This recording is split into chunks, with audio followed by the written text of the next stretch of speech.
My name is Courtney Boyle, and I'm an environmental engineer and project manager at MS Consultants. My name is Andy Boyle. I'm an author at Boeing Company. I'm Josh Boyle. I'm a naturalist and educator with Oak Ridge Metro Parks. And I'm Gabriella Gessler, student at State University. So as you can see from our team members list up here, we have quite a few more. We're not all here, but there are some present in the audience. If you guys could just stand up and say who you are. Hi, I'm Tyler Miller-Gordon, also a student at Youngstown State University.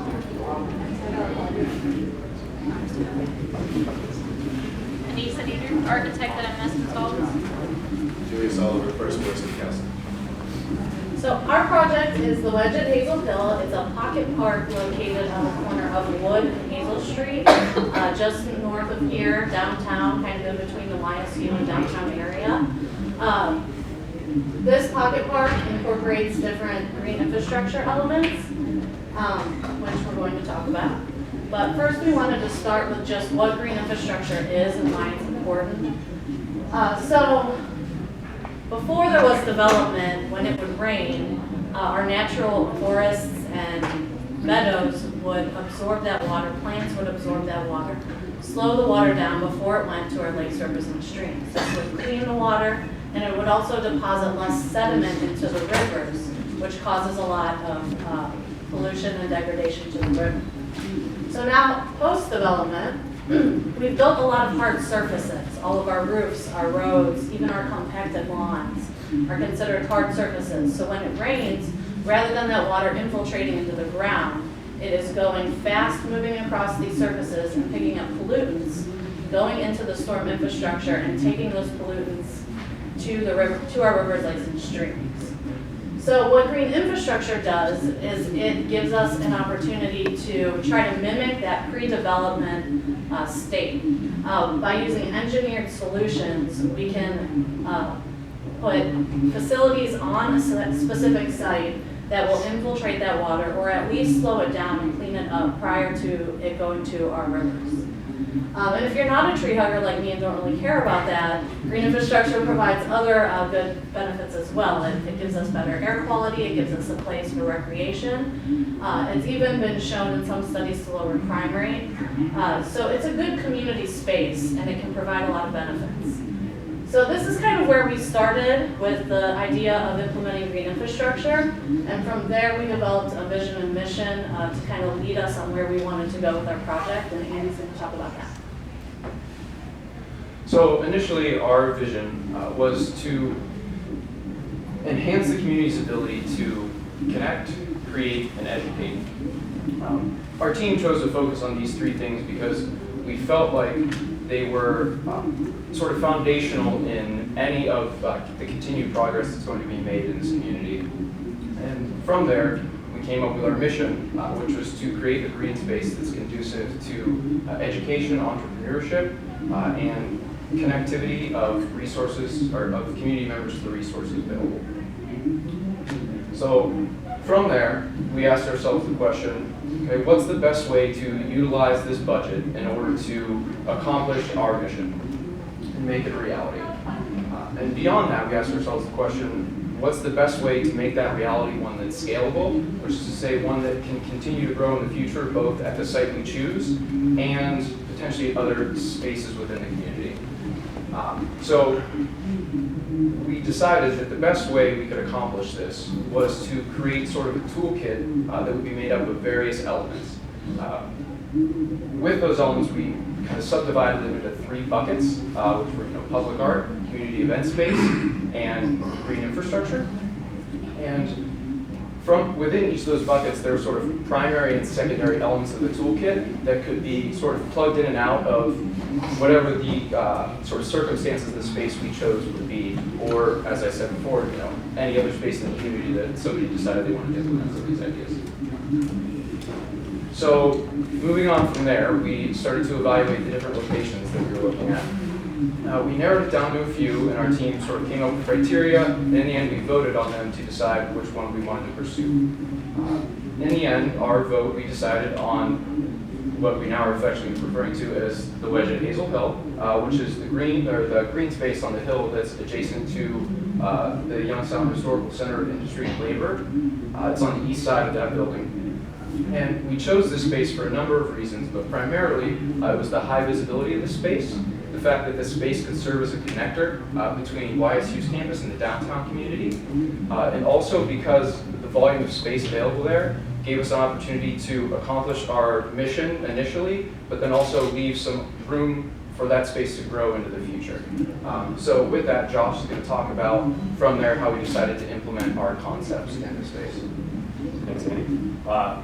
So from our toolkit, once we chose our site, we delved into what were the 3 kind of concepts in each of our bucket categories that we could fully implement in a first kind of stage. And first one kind of used the arts aspect, and it's a stage at the bottom of the hill. If you're looking at our drawing right here, it's right down here, so it'll allow the hill to kind of provide like a natural terrace seating for now. And then right behind, or uphill where the blue and the little circles are, that's going to be where the rain garden is located, drawing in some water there off wood. And then we're going to have some educational signs to kind of explain green infrastructure and some other aspects. Next. So yeah, here's the stage at the bottom of the hill, and kind of the backdrop is going to be this sign that says the City of You with some greenery grown up it, and it's going to be facing Commerce, so kind of drawing people off of Commerce to the park. And then again, it'll provide a backdrop for the stage for different performers or activities or events. And so good, next. And then here the rain garden again, so this is the corner of wood and hazel at the top of the hill. So if you're looking at the very top of the image, it's going to draw in stormwater that currently pools during heavy rain events. It's going to draw it in off the street, allow it to infiltrate into the rain garden, and then any excess will kind of be put back out onto the street and enter kind of the storm system there once the plants allow for some purification. And then, go to the next slide. And then kind of the third aspect that we really want to implement during the first stage is our educational signs. The first one's kind of going to explain the positive aspects of green infrastructure in spaces like this and in people's communities. And then one of the other signs is going to talk about kind of the history of the Mahoning Valley and the industry that kind of centered on the Mahoning River, and hopefully tie in kind of what we can do to give back to the river that really gave the valley the name and the history that we all recognize today. And the third, kind of explaining our park and kind of the project that we did, and then why healthy green spaces, especially in urban environments like this, can help improve the community, and again, kind of accomplish our 3 goals of connect, educate, and create. And Gabby's going to talk a little bit next about implementation. So once securing our initial budgeted items with our first round of funding, we do want to implement a second phase of item purchasing. And so with that, we hope to expand the platform for community engagement, education programming, and then again, advance our efforts in green infrastructure. So one of our first additions that we'd like to make is a greenhouse that you can see right over on the left side. And with that, it will serve for some local growing and giving, as well as an informational hub for community resources. Right above that, we have 2 barrels which will serve to collect rainwater that would be distributed to the plants within the greenhouse, and then other vegetation on the hill. And then finally, we have a few components that serve as more of an artistic element. So we have some Youngstown topiaries up top, geometric hammocking over herb gardens, and then finally terrace seating that would really tie in the stage element and kind of drive the idea that, again, the space serves for performing arts purposes as well as one that's educational and meant for environmental sustainability.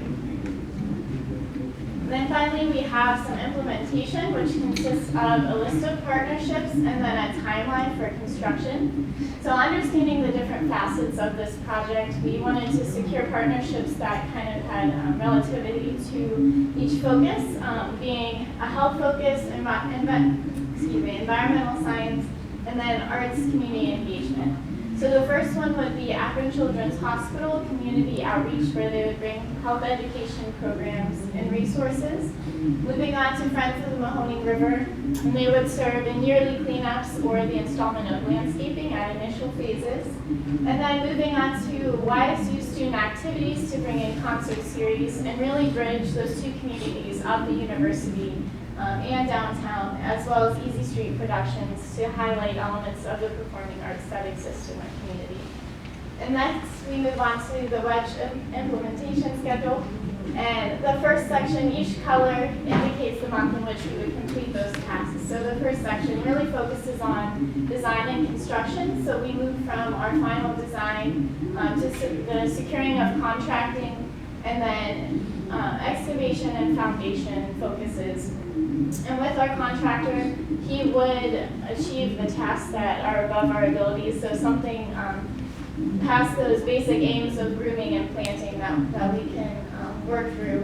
And then we move on to program coordination, which is really towards the end of our timeline or summer, starting off with finalization of event procedures and policies, coordinating events with outside departments, organizations, or entities in the community, and then coordinating maintenance for these activities. Again, as we mentioned about the Friends of the Mahoning River, would kind of serve in that area. And lastly, we hope to have a launch event at the end of our timeline, or a ribbon cutting, that would serve as a promotional event for the community and really help them see the opportunities that the Wedge can bring to Youngstown. So now I'll just yield some time for questions if anybody has them. Yes? When you guys start taking submissions for acts, people to be able to perform on this stage? Go back and look, you can see our timeline. We're looking at finalizing event procedures mid-May to mid-June. I want to put a bid in right. If I can get it in now, Yeah. get on that stage. Yeah. Less than 10 minutes. All right, I'm sure. Let's get it. Any other questions? Great, well, thank you.